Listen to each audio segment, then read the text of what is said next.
itu sampai hari ini kalau kita ngacu sejarah dalam kamus Inggris Melayu tahun 1701 Masehi, kata dukun masih dimaknai sebagai pengobat dengan pendoa tahun 1701 oleh Thomas Borley ya.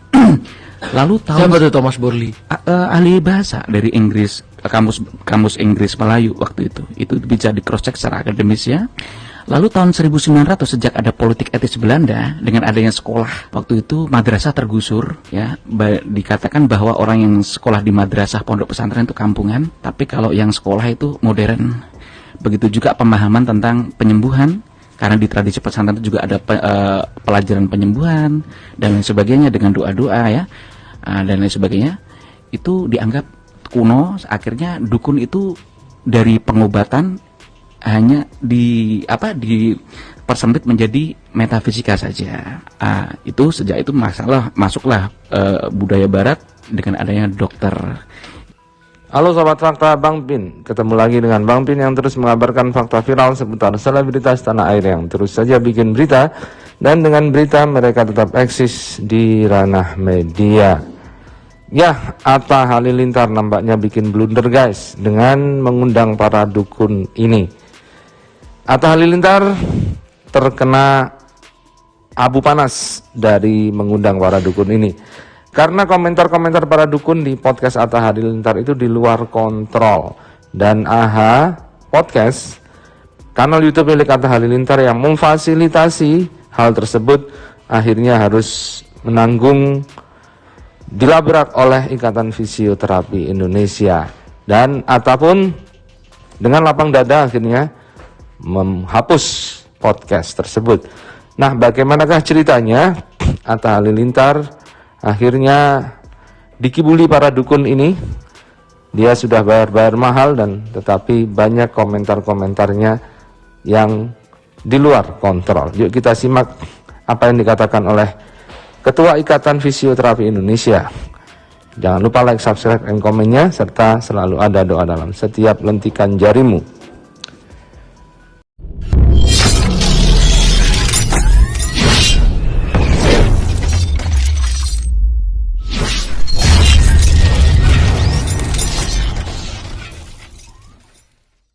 Kita salah satu teman kita pernah berbincang dengan salah satu ketua MUI pusat. Kita berbincang secara sejarah. Memang benar, dukun itu tidak identik dengan kahin yang di redaksi Nabi itu ya. Dalam redaksi agama itu kahin itu penyihir. Di sini justru penyihir itu pesulap. Sebagaimana tafsir Ibnu Katsir, tafsir Ar-Razi ketika pertandingan antara Nabiullah Musa alaihissalam dengan penyihir-penyihir Fir'aun, mereka itu melakukan sulap. Jadi hari ini kebalik dunia, saya nggak tahu kenapa. Mungkin dari tayangan Mas Atta ini bisa menjadi sebuah penyambung lidah, ya, edukasi yang sebenarnya. Hari ini yang dianggap penyihir itu malah dipuja-puja, dibela-bela. Tapi ya pada tanggal 6 September 2022, Atta juga ingin mengulik dan ikut dalam pusaran konflik antara dukun dan pesulap merah. Karena memang kasus ini sekarang menjadi viral di mana-mana dan dibicarakan di mana-mana. Karena lucu, dukun mengungkap jati dirinya dan lucu sekali karena trik-triknya dibongkar dengan dirinya sendiri. Dan nampaknya Atta juga ingin menjadi bagian dari edukasi tersebut seperti Dr. Richard yang membuat mereka tampil apa adanya, namun dengan apa adanya itu makin tampak kebodohan dari para dukun ini. Dan mereka pun ngelantur kemana-mana, ngomong sana ngomong sini, catut sana catut sini, seperti pengacaranya Firdaus Oyobo. Termasuk akhirnya soal fisioterapi yang dianggap sebagai dukun. Fisioterapi dikatakan dukun oleh pengacara Firdaus Oyobo. Hal ini membuat Atta juga kaget dan mempertanyakan, masa fisioterapi dukun? Padahal fisioterapi itu ada ilmunya, ada sekolahnya, ada jenjang pendidikannya, ada step-step yang harus dilalui oleh seorang fisioterapis.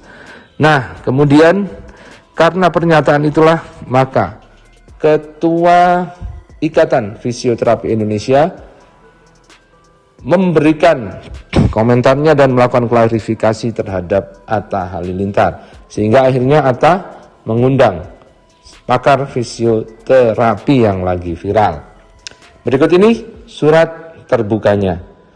Jakarta, 7 September 2022 menindaklanjuti isu yang beredar tentang fisioterapi dan praktik perdukunan dalam sebuah podcast 6 September 2022.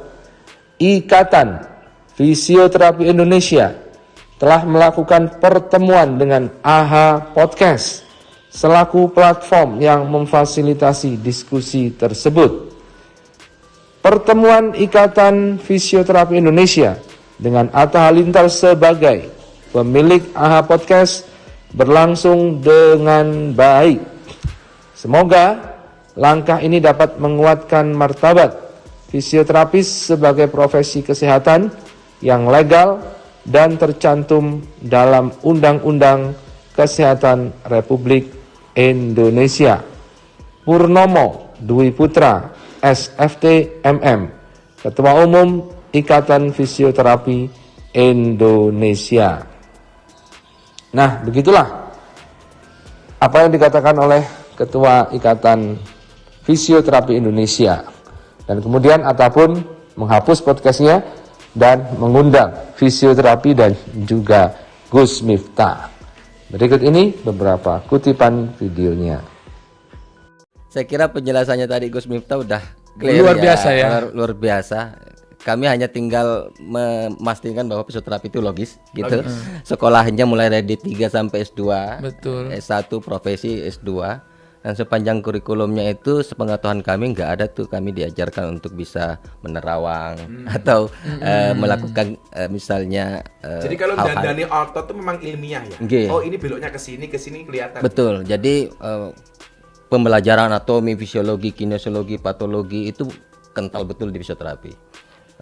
Karunia Allah itu bahkan satu gerakan satu derajat itu udah pindah otot yang bekerja dan itu harus kami tahu. Kami harus bisa analisis sehingga kalau Bang Atta ada cedera dan fisioterapi ada di samping lapangan, baru jatuhnya sudah harus muncul prognosis kemungkinan jaringan ini. Kemudian dicek, diperiksa, dilakukan treatment tindakan yang pas. Jadi yang pertama teman-teman fisioterapis juga sudah memahami. Kemarin bahkan Bang Atta sampai bertanya beberapa kali, apa betul itu menunjukkan bahwa wawasannya memang berbeda dan saya kira beliau yang menyampaikan bahwa fisioterapi itu dukun, nampaknya pengetahuan tentang kesehatan, tenaga kesehatan nggak cukup untuk bisa.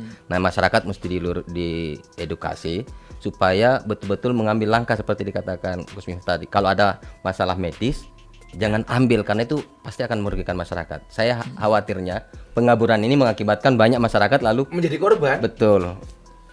Kalau yang kayak gini Gus, misalnya kaki patah, nanti dikasih minyak ini, ntar lagi sembuh nih. Nah, kalau kayak gitu tuh gimana tuh Gus? Kita tidak menafikan, ada beberapa hambanya Allah yang dikasih kelebihan. Kita tidak bisa tutup mata itu. Memang ada 1-2 orang yang oleh Allah kasih kelebihan untuk itu. Yang kayak dulu yang ponari, yang katanya dicelup. Apanya? Celup. Itu juga pembodohan kalau itu, tak? Tapi orang ngantri sampai Itu lebih beribu-ribu. kepada sugesti. Lebih kepada sugesti. Jadi saya memahami begini. Ini ya nyuwun sewu ya. Yang tadi kenapa saya katakan kerusakan besar itu adalah diakibatkan orang pintar yang keblinger atau orang bodoh yang menyesatkan. Lah orang bodoh yang menyesatkan ini adalah rata-rata orang bodoh yang tidak mau belajar. Lah makanya kalau saya ini tidak semata-mata kesalahan dukun, tapi masyarakat yang tidak mau belajar dari pengalaman. Lah makanya tugasnya Atta itu sebagai public figure tidak usah ngejas dukun lah, tapi usah. tujuannya adalah mengedukasi masyarakat. Lah, Setuju Nah, saya. masyarakat itu ketika terlalu gampang dibodohi oleh oknum-oknum itu karena tidak terpelajar. Bikin isu dukunnya sakti, wow pakai air, apalagi penggandaan uang. Kalau memang dukun itu bisa menggandakan uang, kenapa nggak menggandakan uangnya sendiri? Udah paling kaya di dunia kali ya. Iya dong, kalau dia bisa menggandakan uang, kenapa harus narik bayaran dari orang yang menggandakan uang? Buat uangnya digandakan sendiri. Iya, langsung banyak sendiri ya, nggak usah buka praktek.